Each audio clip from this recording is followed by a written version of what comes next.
വീണ്ടും art of ട്രയംസ് പ്രകോപനവുമായി മുഹമ്മദ് യൂനുസ് ബംഗ്ലാദേശ് സന്ദർശിച്ച ടർക്കിഷ് പാർലമെന്റ് അംഗങ്ങൾക്കും സമ്മാനിച്ചു.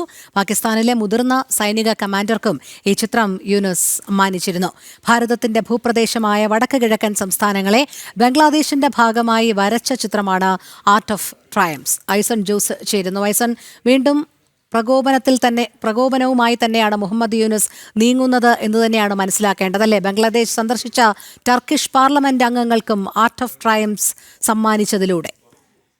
തീർച്ചയായും രോഹിണി, ഈ ആർട്ട് ഓഫ് ട്രയംഫ് സമ്മാനിക്കുന്നതിലൂടെ അദ്ദേഹം ഉദ്ദേശിക്കുന്നത്, മുഹമ്മദ് യൂനുസ് ഉദ്ദേശിക്കുന്നത് ചില വിരുദ്ധ ശക്തികൾ, അതായത് ഭാരത വിരുദ്ധ ശക്തികൾക്ക് ഒരു ശാക്തീകരണം നൽകുക എന്നത് തന്നെയാണ്. നമുക്കറിയാവുന്നതാണ്, ആസാം ഉൾപ്പെടെ, അതായത് ആസാമാണ് കൂടുതലും ആ ചിത്രത്തിൻ്റെ ഭാഗമായി അവർ പരാമർശിക്കുന്നത്. ആ ചിത്രത്തിൽ ഉൾപ്പെടുത്തിയിരിക്കുന്നത് വിശാല ബംഗ്ലാദേശിൻ്റെ ഭാഗമായി ആസാമിനെ ഉൾപ്പെടുത്തുന്നു. അതുപോലെ തന്നെ വടക്കുകിഴക്കൻ സംസ്ഥാനങ്ങളിലെ ചില മേഖലകളെല്ലാം തന്നെ ഉൾപ്പെടുത്തുന്നു. പ്രധാനമായും അസമിനെയാണ് ഉൾപ്പെടുത്തുന്നത്. സ്വാഭാവികമായും ഇത്തരത്തിൽ അസമിനെ ഉൾപ്പെടുത്തിക്കൊണ്ടുള്ള ഒരു നീക്കം വിശാല ബംഗ്ലാദേശ് എന്നൊരു സങ്കല്പത്തിലേക്ക് ഒരു ആശയ പ്രചരണത്തിനുള്ള നീക്കമാണ് അദ്ദേഹം ഈ ആർട്ട് ഓഫ് ട്രയംഫ് എന്ന ആ ഒരു ചിത്രവുമായി ഉദ്ദേശിക്കുന്നതെന്നാണ് മനസ്സിലാക്കാൻ സാധിക്കുന്നത്. നേരത്തെ നമുക്കറിയാവുന്നതാണ്, പാകിസ്ഥാനിലെ ഒരു മുതിർന്ന സൈനിക കമാൻഡർ ബംഗ്ലാദേശ് സന്ദർശിച്ചപ്പോൾ ഇതേ ചിത്രം നൽകിയ, ഈ ദൃശ്യങ്ങളിൽ കാണുന്നത് പോലെ ഈ ചിത്രം നൽകിയ ഒരു സാഹചര്യമുണ്ടായിരുന്നു.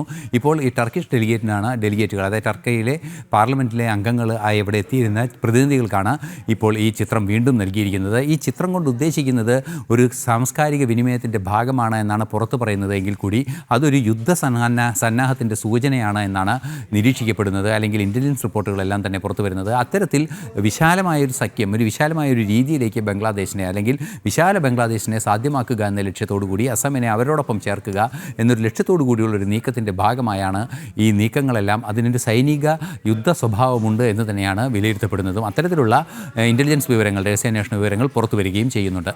രോഹിണി, ശരി, ഐസൺ ജോസാണ് വിവരങ്ങൾ നൽകിയത്.